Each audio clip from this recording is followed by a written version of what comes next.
thank you everybody for joining. Very excited about having this event tonight, and big thanks to our presenters for taking time out of their day to do this presentation for us. I also wanted to take this opportunity to thank our sponsors. I'm just going to go through the list very quickly, but I do want to acknowledge all of these people who make our chapter possible.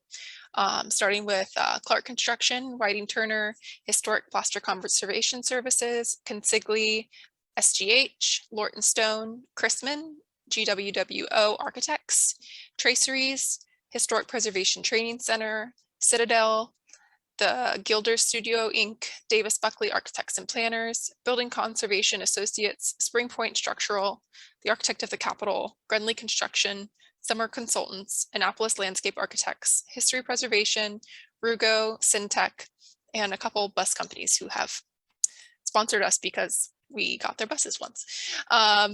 So without further ado, I will introduce our speakers for the night. First off, we have Kelly Caldwell. She is the Director of Conservation and a Senior Conservator at Evergreene Architectural Arts. She received her BA from University of North Carolina, Greensboro in Archaeology and Anthropology, and continued on at the University College London to receive a Master's in Principles of Conservation and Conservation of Archaeology and Museums. So we're very excited to have her tonight, along with Walter Caceres, who joined Evergreen in 2019 and previously had worked for Conservation Solutions. He's an assistant conservator and works closely with senior conservators in all aspects of historic conservation work, including research, conditions assessments, conservation treatments, and materials testing and analysis. So without further ado, I will move on to the learning objectives, and Kelly, I guess I will cede my screen to you here. Sure, thank you. I'll switch over. Okay. Hi, everybody. Thank you very much for joining us. We're happy to be presenting on this topic this evening. There we go. So what we're going to be talking about tonight is the use of lasers in conservation. There's many applications for the types of lasers, both in industrial, medical, but our focus is going to be within preservation. Obviously, any images and things that are used in this presentation are copyrighted, and accreditations have been given to images that are not ours. Most of you may know us. We're Evergreen Architectural Arts. We have offices in New York, where I'm based out of, as well as DC, where Walter is based. We also have additional offices in Chicago and a studio in LA. We work on many sectors of preservation, as well as new design for restoration of decorative finishes and plaster work, as well as conservation of historic finishes, sculptures, masonry, both survey and analytical testing. And then we also work directly with our design departments for new design for murals, mosaics, and many pre-construction planning and design commission programs for secular and non-secular buildings throughout the country. As Alan noted, I'm the Director of Conservation with Evergreen. I, like Walter, was part of Conservation Solutions, who merged with Evergreen a little over 3 years ago, and have a background in both archaeological and architectural conservation and preservation from both field work as well as research. And as she noted, Walter joined us in 2019, initially as a technician, or before 2019 as a technician, and then officially as an assistant conservator after completing his graduate studies at Savannah College of Art and Design. So just to go over some of the learning objectives, we're going to give sort of a broad overview of the use of lasers. I'm not going to go too much into the physics and science behind it. I'm not a physicist. We don't make our own lasers. The intent of this is not to promote any particular company in terms of manufacturers, but really describe some of the background and uses of lasers previously and the typical applications that you see for architectural surfaces and objects, Review the general safety requirements. Lasers can be dangerous, both for humans and the objects. So talk about some of the safety basics. And also really emphasize the need for research and testing. Anytime you're doing a cleaning or repair methodology, the importance of testing to better understand what the results are going to be. And then also, what are the current and most latest uses of laser ablation within heritage preservation, looking at some of the case studies and applications that we have used, as well as other team members throughout the US and internationally. So as most of you know, working with APT and in the heritage sector, the cleaning of historic structures is often a key component of a rehabilitation project, and cleaning, while is generally intended to be beautifying the surface, it can also assist in preserving materials or returning the original performances, such as breathability, or returning, especially with coating removals, original patinas.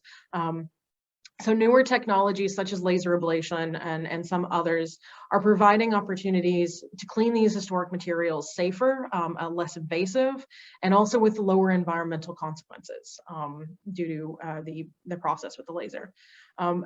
But notably, cleaning can also be very destructive if it's not done right. I'm sure many of you on this presentation have seen incidences where things have been over-cleaned, either with a highly acidic cleaner or with an abrasive methodologies.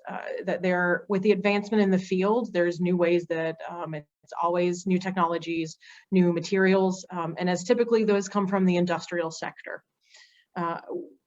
And a key element of knowing when to use those new technologies and new materials is through, one, understanding your substrate, understanding the type of soiling, what's the source of the soiling, is it going to come back even after you clean it? And then what is going to be the best tool to remove it without damage? As I'm sure all of you are familiar with, the interior standards from the Secretary of Interiors, it specifically notes in one of their sections that chemical or physical treatments such as sandblasting that cause damage to historic materials shall not be used.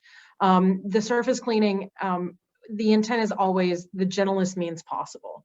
And part of that is, as I noted, understanding what you're cleaning, understanding the substrate, and then understanding the client's goals of what is the overall intent of the level of clean. And notably, as more generally spoken about in the AIC, is once again the sort of not to do anything that's adversely affecting the cultural property or the ability to do future testing or investigation, and not removing any historic elements that aren't necessary. So why lasers? There is a complete range of heritage conservation and restoration applications. It can be used on a range of materials from masonry, architectural elements such as decorative finishes, paints, woodwork, metals, and then most notably, a lot of work has been done in the object sector for museums, for inorganic and organic materials as well. It's most notably known for being a green technology because there is residual small amounts of cleanup that are required compared to traditional methods of water washing or abrasive or chemical cleaning. The lasers are also frequently referred to as self-limiting, but basically I treat that as it allows for controlled usage to allow more precise or selective cleaning methodologies. And through that, you're reducing risk or damage to the substrate. You also have fewer limitations due to weather. Most washing involves water, so lasers within the right parameters and little site protection containments can be used at different time periods. Walter can mention about that of using it on the exterior of buildings well into many different weather types. I've also used it in Canada and where we cleaned year round. And one of the most notable factors is its portability. Depending on the style of laser, the ability to take it onto a scaffolding or even in a lift to do a range of testing or even full-scale cleaning implementation. But as with anything else, lasers are just a tool. It's just one tool in a conservator or a preservation architect or a restoration tech tool bag. And all of that links together. The idea is that testing is a key element, and knowing, are you using the best tool for the job? So traditionally, lasers within the use of conservation first started being more generally used in the 1970s, predominantly in the UK and in Italy, in museum context or research context.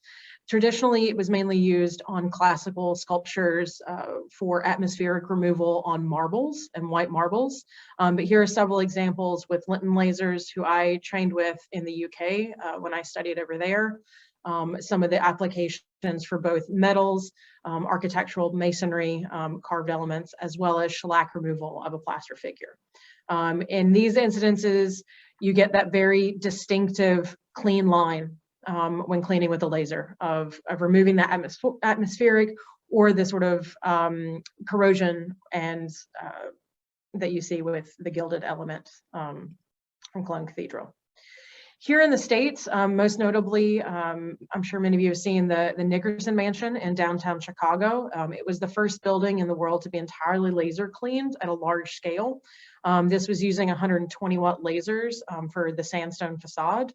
And this entire, I mean, the photo really speaks for itself on how the stark result that you get of removing a large amount of atmospheric soiling in a very prominent location, and the ability to, once scaffolded, move the laser around and clean this entire building in a very consistent process, and getting a very consistent result to bring back the natural color of the stone without eating into it or damaging the surfaces.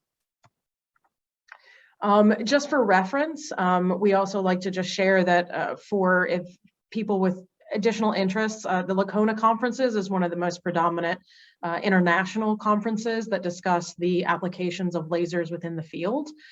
These conferences have been held since 1995, looking at both the very technical aspects of the laser construction and the physics behind all of it, as well in more recent presentations and conferences, more of practical applications within the field and not just research have been happening. And this recently, I haven't seen any of the speakers, unfortunately, or the information from this year's conference, but there's always a lot of new methodologies and applications that come out after every conference. So at this point, I'll turn it over to Walter, who's going to talk a little bit more about the principles of how does the laser actually work. So Walter? Hello, thank you, Kelly. Hey, everyone. So ablation principles. Soiling layer is removed by absorbing the focus laser. The clean base material then reflects the laser beam and the ablation process stops. We have some videos later on that will demonstrate this.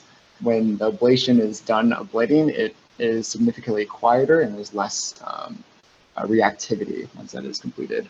However, damage can occur with the improper usage or lack of knowledge or the stain being removed.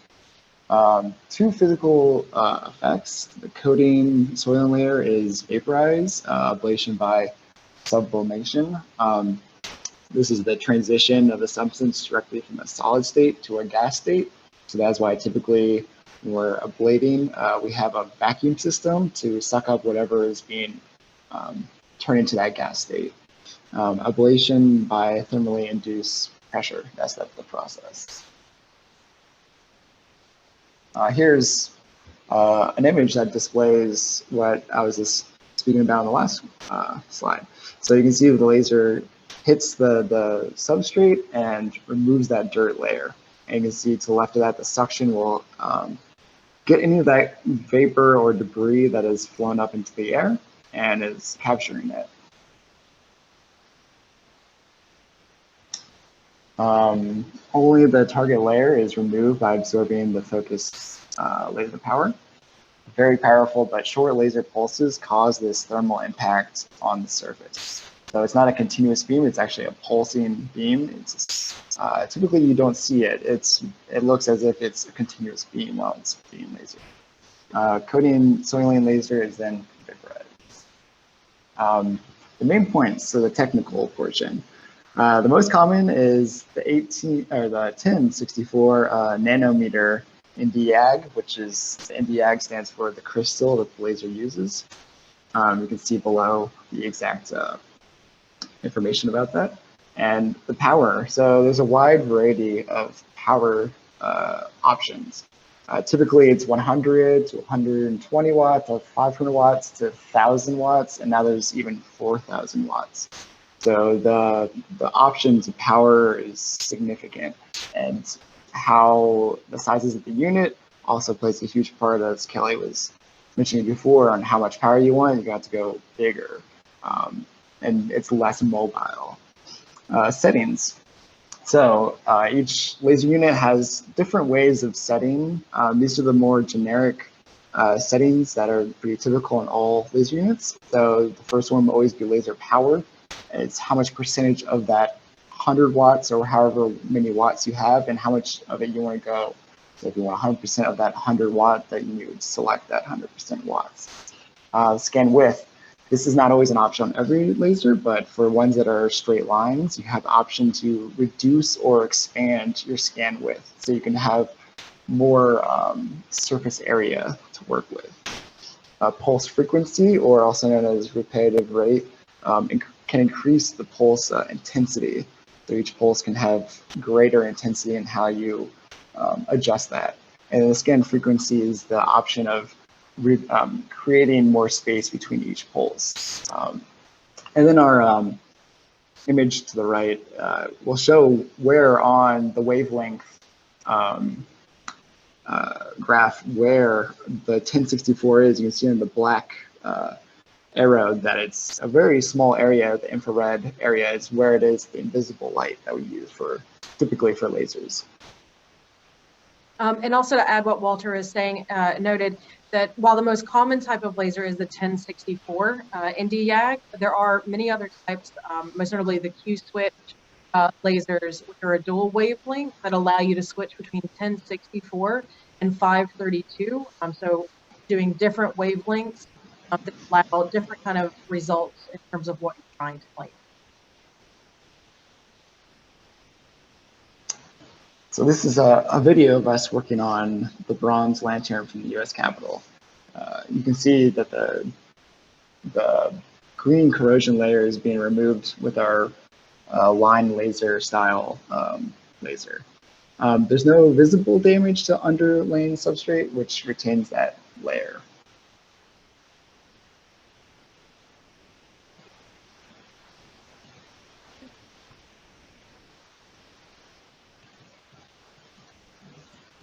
So there are a variety of different laser paths and shapes, as I was describing. So we just saw one of the common line shape styles, and the line shape styles, it goes in a Z path when you're moving up and down, as the operator would move up and down. So you can see the effective laser width of that actual beam, and that is creating that path. There's also different types of lasers that use circles, which are pretty common, and they would leave there'd be a circular pattern. All right, so I'm just going to link to this video to kind of show you guys a more on a masonry application, this traditional usage. Pardon.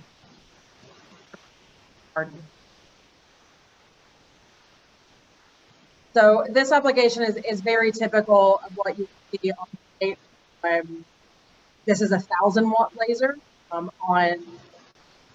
sandstone. All right.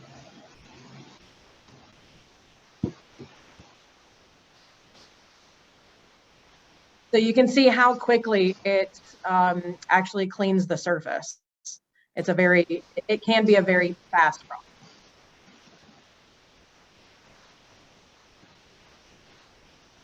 Pardon me. Back.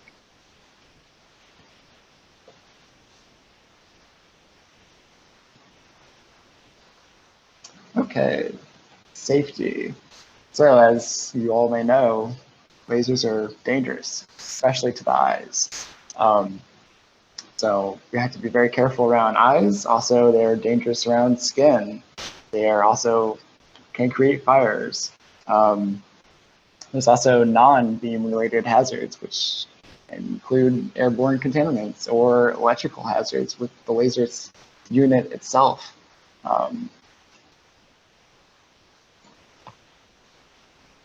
In order to do this, we have to have proper PPE. So rated laser glasses, there's a variety of different types of glasses used to make sure it fits to your unit needs.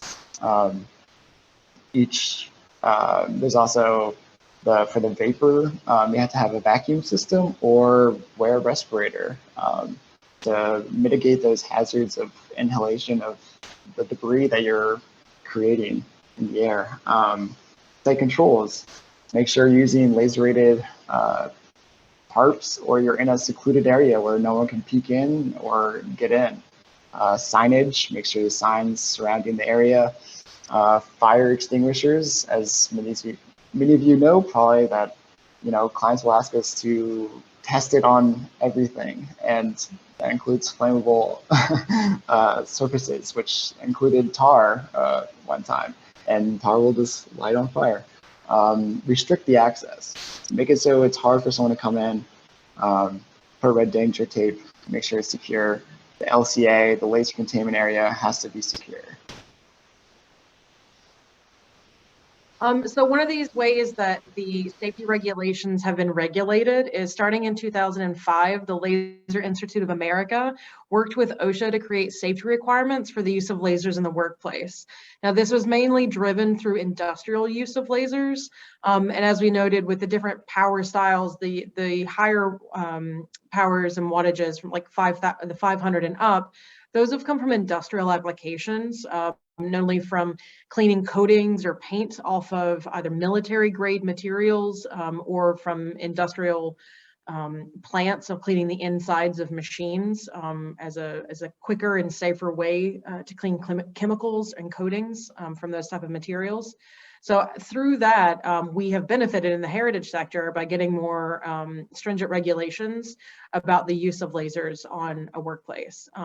There are basic guidelines that we uphold to in terms of the type of site protection, the type of PPE, the type of regulations for the specific job sites. Because we are often on active construction sites, we have to follow within the parameters that are set on the job site in terms of what the scaffolding access is and how we can actually reach the workspace. So all of our safety plans have to take that into account. One of the offers of the LIA is also safety training courses, something that we have implemented within our company of ensuring that any foreman or superintendent or lead conservator is classified as a laser safety officer and then gone through the more longer training to ensure that not only are you using the laser safely, but you are safe and coworkers and bystanders are safe within the work area as well. So as with any kind of cleaning methodology or repair methodology, why do we test? As I noted, the laser is a tool like anything else, and it can work on some things beautifully, and it can work on other types of soiling or stains, not so much. And that there's a range of reasons why it does or doesn't work. Most typically, it is used on darker soiling on lighter surfaces. But through some of the thermal expansion that you get with some coating removals, it also works on certain lighter materials, which we'll see with some of our examples. So the research and testing is part of the evaluation where we always need to understand what the type of soiling is and its causes. So we're removing it with the most minimal damage. Conservators or trained professionals can do this both in a test, in a field setting, or by taking samples and doing it in a laboratory setting. And then typically we always try and push for that following initial testing, that secondary field mock-ups are a crucial point of this work because as we know, one side of the building might be completely different to the other. And if you only do testing in one location, based on your access during the testing phase, you might have an unidentified area on another section of the building that might need either different parameters and settings for the laser, but maybe a different type of cleaning or a combination of different cleaning methodologies. So that's why we always, whether we're involved in these phases or also involved in the specification diversification aspect of including lasers in a project is to try and also reduce the amount of change orders. A key element of also doing mock-ups in the field is time tests. When you're scaling up to large-scale implementation of laser cleaning, understanding how long it would take you to do 1 square foot or 5 square feet is a key element. So time can be allocated efficiently, and resources can be allocated early on in the process of a project. So here's a more lab-style example of sort of a close-up of cleaning Berea sandstone. This sample was from the 1850s/60s, Berea sandstone using a 1,000-watt laser. It was part of a testing program that myself and Joseph Sembrat, one of our other principal conservators, carried out on the Canadian Parliament buildings, looking at the efficacy of laser cleaning for a large-scale exterior masonry program. So you can see in the photo micrograph in the zoomed-in section, the amount of texture that you're still getting with the lasered surface. And it's not dramatically affecting, you're not getting etching, you aren't getting a smooth surface that you would what you would find with an abraded surface or an abrasive cleaning methodology. So the laser is really limiting to just removing the soiling off of the surface. And another thing is also is knowing what you're cleaning. As Walter noted, there's many different materials, and sometimes some are reactive to the laser, such as bituminous or tar-based materials that have petroleum in them. They can immediately ignite and overheat. And for example, in this photo, while we can all see that this is fire damage, if all of the residual fire element had been cleaned up and there's only remnants of a small black atmospheric soiling, it would be hard to know this was coming from a fire. So understanding what was in that fire, are there other chemicals that were deposited with the burn staining and the smoke stains that we need to be aware of? Is there a secondary PPE that staff should be wearing to ensure that anything that's being ablated off the surface isn't harmful past just general soiling? And lastly, a key element is understanding the goal of the cleaning process. Many clients don't want the building to be bright and shiny. Some clients only want localized cleaning. Others only want sort of the worst areas and to get a more general clean across the building to allow it to show its age and not look brand new. So that's just to reiterate that the importance of that cleaning, the testing program for cleaning is making sure that the expected level of clean meets the client's needs. And, looking at, the options for cleaning and, the options for inappropriate cleaning is you often can get loss of evidence of historical development. You can lose tooling marks. You can often remove with more decorative finishes. Certain materials as patinas or glazes can be removed with more traditional abrasive or chemical methodologies. So applications for the laser in those instances are often a good option to retain that historic and have that selective cleaning methodology to keep what you want to keep and remove what you want to remove. So as many of you, I'm sure, are familiar with this instance where sandblasting was used on this at the National Archives for some of the exterior elements, and you can see the sort of typical sanding of the structure and dimensional depth loss that happens when items are sandblasted in certain areas. Here's another example that we carried out on the Canadian Parliament buildings, and looking at the laser cleaning in combination with other cleaning options. So we found where there were heavier gypsum crusts in the recesses of windows or on certain washboard stones of the Berea sandstone, that a combination of mechanical cleaning with stainless steel tools or sandpaper in conjunction with the laser was much more effective than just the laser by itself or just by mechanical cleaning alone. In the end, for this project, I'll mention one of the other things that we found was very helpful was the introduction of steam. And with that, Also, make sure you're always recording your settings when you're doing any kind of testing, or even throughout the process of a large scale project. Is you want to monitor those settings. Make sure that nobody's bumped into the machine. Often when the machines that you use on scaffolding or on these types of projects, the laser unit, the end effector, or the piece where the laser beam is actually cleaning from, that is connected through an umbilical cord, through a fiber optic cables. And with that, they come in different lengths. So the unit itself could be up to over 100 feet away of where you're actually working. So always making sure that you're regularly checking, you're always keeping it at the same settings for your consistency, and recording that information is key, not just for testing, but for the duration of the project. As I noted, here's an example of where we did testing looking at pre-treating the stone of wetting it. That's a very common approach with masonry and other laser cleaning efforts, where you dampen the surface prior to lasering, and while the surface is still damp, you use the laser, and through the water gets heated during the ablation process, and also acts like a little mini steam clean. To allow more soiling to be removed from the surface. And often that can also be mixed with other solvents to help with the evaporation, whether water or mixed with denatured alcohol in certain instances. So as I said, a laser is a tool as anything else. So looking at, what are your options? You've got more traditional methods such as chemical cleaning, microabrasive.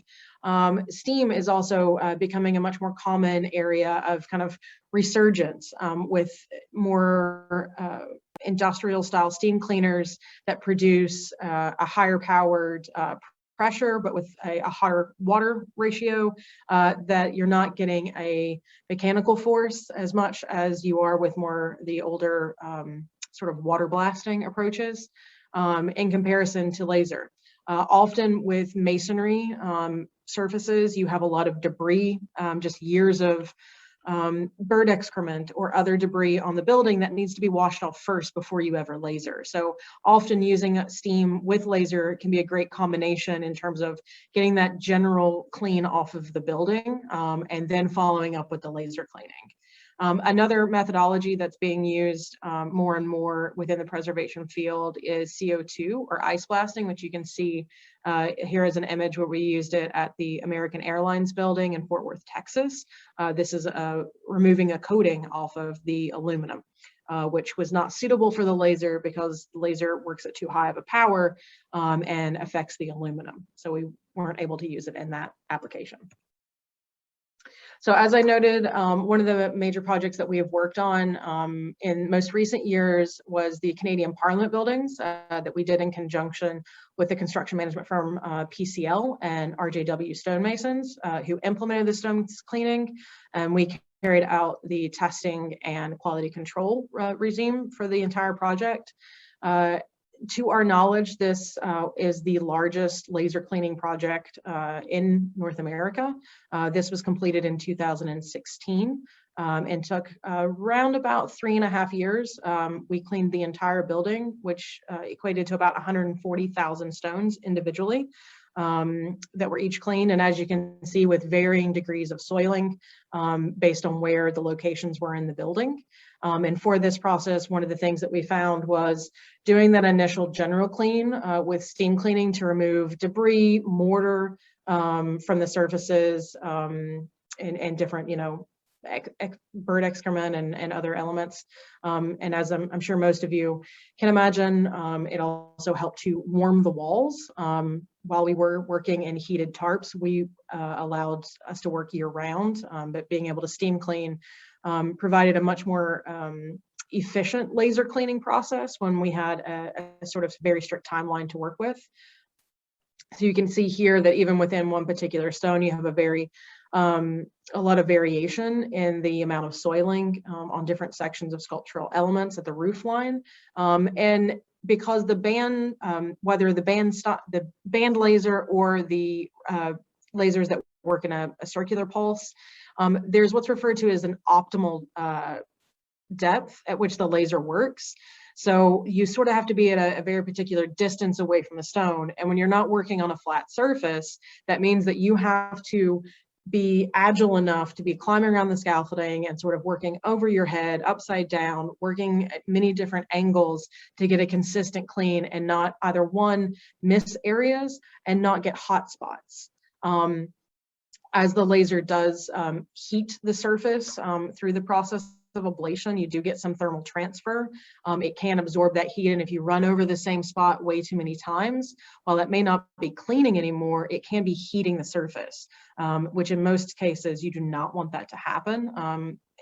Sandstones can burn through that process, and you will get a color change within the sandstone.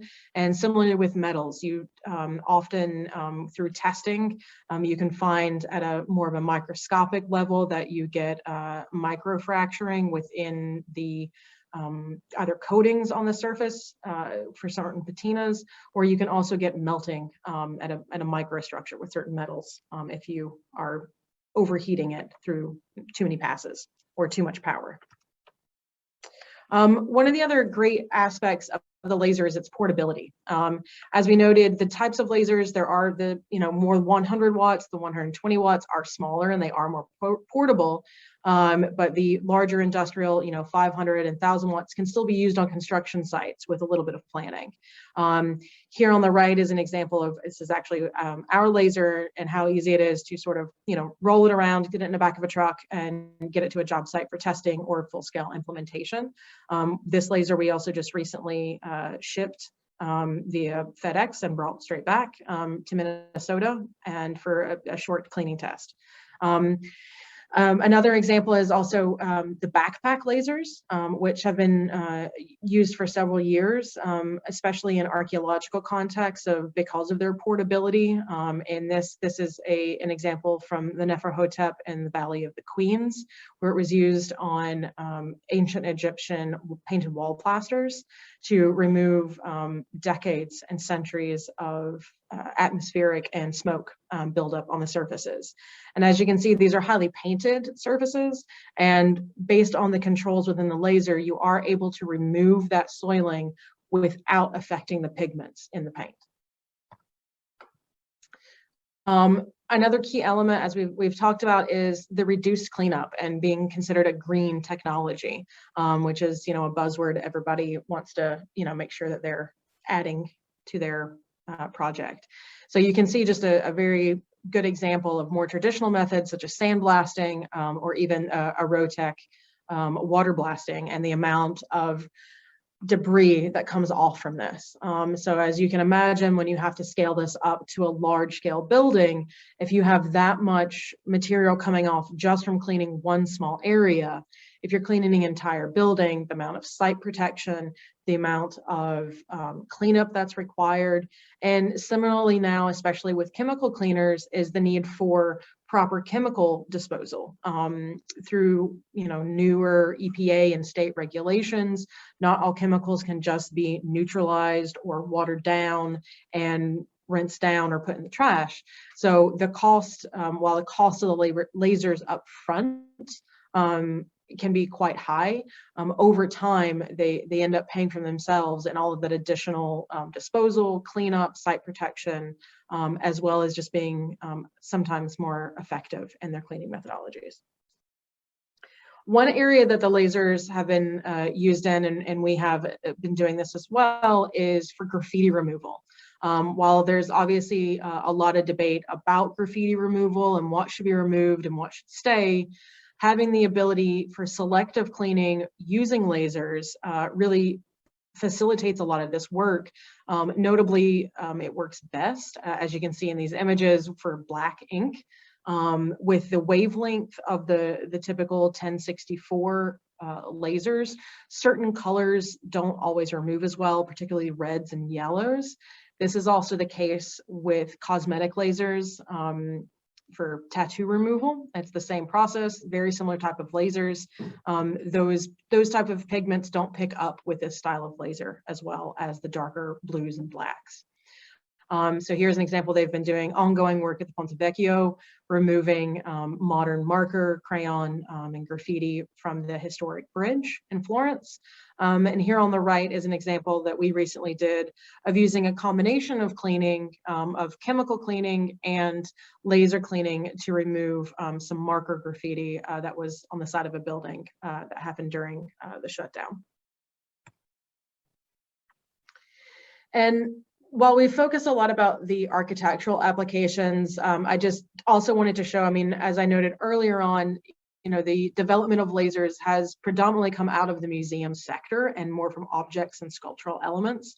So I really just wanted to show the ability to use it on a smaller scale, and that sort of areas where you can get in a lot of detail. You can change the bandwidth, you can change the pulse rates, so you can get to a really low rate and a really low power to do very precise cleaning. This is an example of a Byzantine wall plaster that had an old aged shellac over the top of it. And the team at the British Museum, who I used to work with, that this example comes from, utilized this to remove that older shellac while keeping the original historic plaster and pigment intact. So I'll just switch over and show this as an example.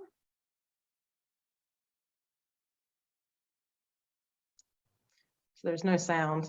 Obviously, they've sped this video up, but you can see how they're going little by little, doing section by section of each little bit to remove this aged shellac. And they're doing it in combination with a little bit of aqueous and solvent cleaning to remove that as well.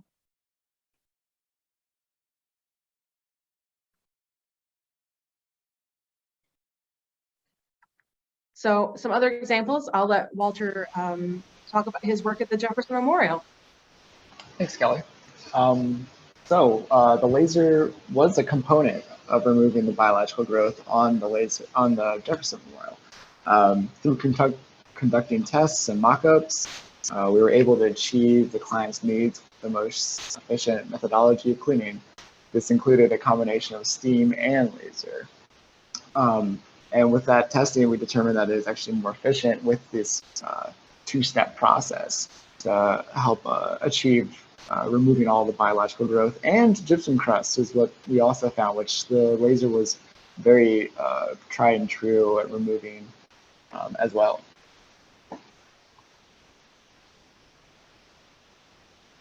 And as mentioned by Kelly earlier, we recently went to Minnesota in St. Paul for the James J. Hill House, where we used the laser to test on a variety of different stain conditions, but the presence of manganese staining removal, the presence of manganese was confirmed with a portable XRF, and we were on site to determine the possible causes for all these isolated manganese staining throughout the exterior, as well as methods for removing the staining. As you can see in the photo, it has a very bright blue look to it, the manganese.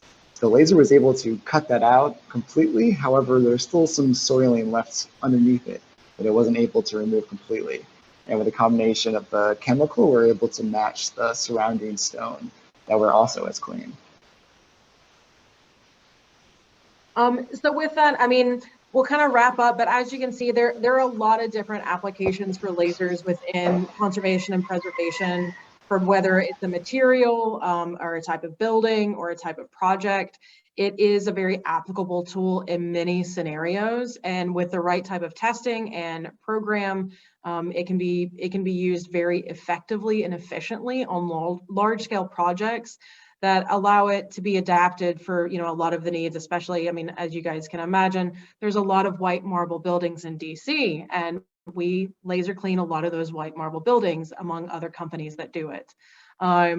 So it's, you know, we gladly welcome any questions or comments, or, you know, even follow up to this. If anyone has any interest in discussing options for laser cleaning, feel free to reach out to our marketing department. So thank you. I'll turn the floor back over to the APT team and anyone who has questions. Thank you. Hey, Kelly. So the first question that's been asked is, are there reference standards for use and preservation, settings for certain materials, etc., that can be used in writing a specification for laser cleaning? Not technically. There is a lot of published materials relating to what settings were used in that scenario. Because every laser is a little bit different in terms of how the settings are. I wouldn't personally recommend providing, very strict parameters of you should always test this setting ABC, because depending on the type of laser that is used, it can affect the settings. Okay. Can you speak to the cost and time difference between lasers and other common cleaning materials? So chemicals, steam, microabrasion, Quintec, Rotec, Vortex, those sorts of things. Sure. So I can speak on that a little bit. I mean, as you guys can imagine, there's a lot of variation. There's a lot of sort of nuance within that. But the lasers up front can be quite expensive. Anywhere from 100,000 to $500,000 to even more, depending on the larger scale lasers that you're doing. And with the lasers, it's also, like I said, it's a tool.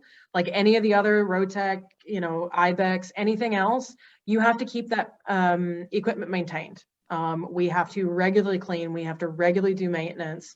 We have to regularly, get parts tuned up. It's like a very expensive car, basically. So it's hard to pinpoint an exact cost for things like that for the equipment itself. But once the equipment is paid for, the act of doing the lasering is the labor, is what you're factoring in. There's no other material costs aside from some spray bottles and a few scrub brushes and maybe a little bit of sandpaper. So your material cost during the process of laser cleaning is typically less. Once again, I'm not paying the electrical bill for the buildings that we plug into, so I don't really know what that increase in electrics would be.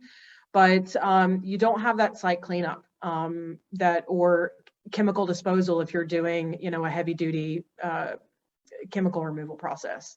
There's also less safety risks in terms of silica for employees. So there's a lot of different facets to really say, one is more expensive than another. But in terms of, that's why we really, we do, support and, why I emphasize the need for research and testing is because in that mock-up phase, you can do time trials and you can evaluate that, okay, this is by doing a 3-foot square mock-up of a general cleaner versus laser versus microabrasion, you can then see the results of if each did the same level of clean without doing any harm to the building, then you can evaluate from that perspective what's the most economically best for that project. So given that information, what size scale of project is required to make this a more cost affordable option than a traditional cleaning method? Well, it depends. As we noted, we just recently went to a project for the Minnesota Historical Society for a small cleaning test.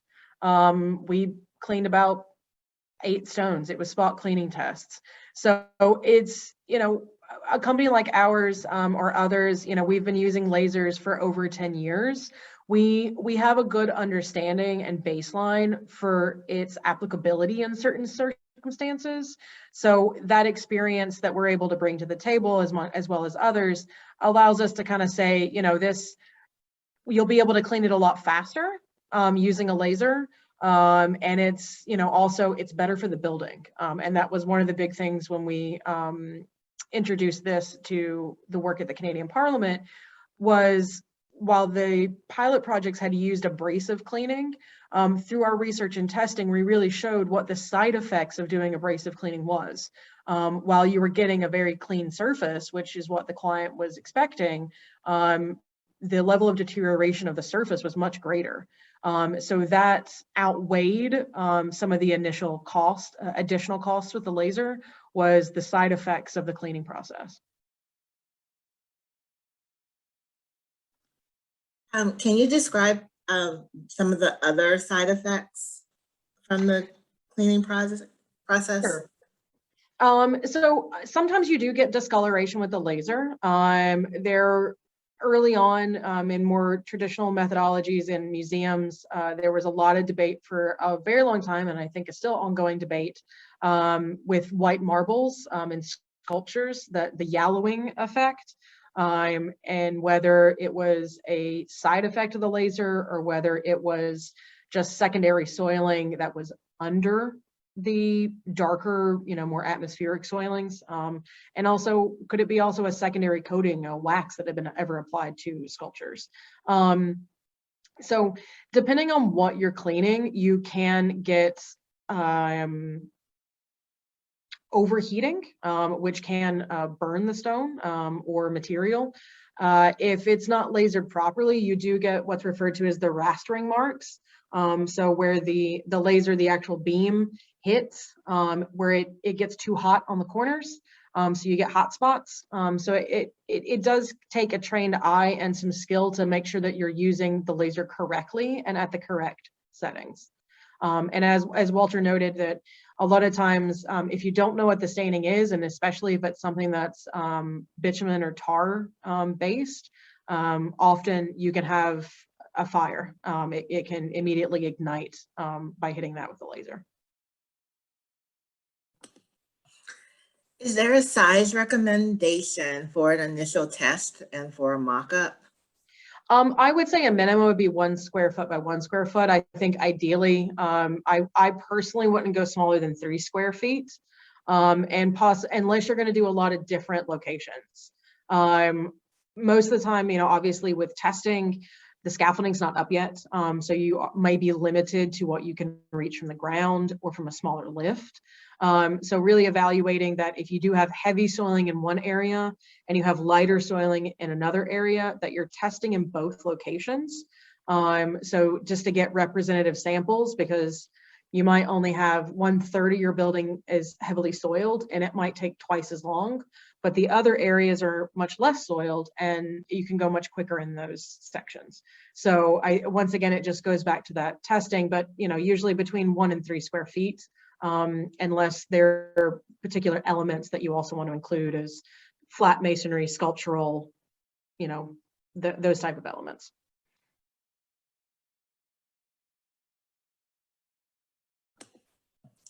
Okay, one last thing. If anyone else has a question and you didn't want to type it in, if you can use the raise hand signal, you can do it that way, and then we'll just call on you to ask your question. Yeah, and while we're waiting to see if there's any final questions, just wanted to say again, huge thanks to Kelly and Walter for presenting today. It was a very informative and great presentation. And for all of our APT DC members, please keep an eye out for upcoming events.